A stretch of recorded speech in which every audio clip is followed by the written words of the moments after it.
Hello, এখন আমরা বেরিয়ে পড়েছি এক জায়গায় ঘুরতে যাবো বলে। সেটা হচ্ছে একটা শিব মন্দির। এই শিব মন্দিরটা আমার মাসির বাড়িতে।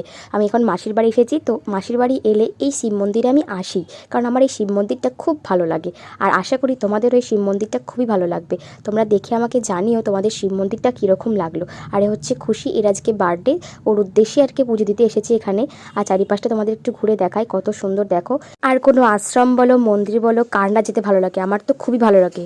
এরকম নিরিবিলি জায়গায় থাকতে বেশ ভালো লাগে। আর আমার মাসির বাড়ির গ্রামের নাম হচ্ছে নাসিক গ্রাম। এখানে না অনেক ঠাকুর আছে, যেখানে যাবে সেখানে শুধু ঠাকুর দেখতে পাবে। আর আমি এসেছি কালী পুজোটার উদ্দেশ্যে।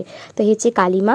আর এখানে কিছু কিছু মেলা বসেছে, কিছু কিছু নয়, ভালোই মেলা বসেছে। তো ও আবদার করেছে আংটিটা আমার কাছে নেবে, তো জন্মদিনে ওকে আমি আংটিটা কিনে দিলাম। কেমন লাগছে বলো। আর বাড়ি যাওয়ার সময় আমরা শেষে পপকর্ন খেতে খেতে বাড়ি যাব। তো সন্ধেবেলায় এখন আমি বেলুন ফোলাচ্ছি, কারণ খুশির বার্থডে সেলিব্রেশন হবে। আর কেকটাকে মোমবাতিতে ভালো করে সাজিয়ে নিচ্ছি। তো ও রেডি হয়ে গেছে দেখো, এবার ও কেক কাটবে। তো চলো, ভিডিওটা এখানে শেষ করছি। দেখা হচ্ছে নতুন কোনো ভিডিও। এখনকার মতো টাটা।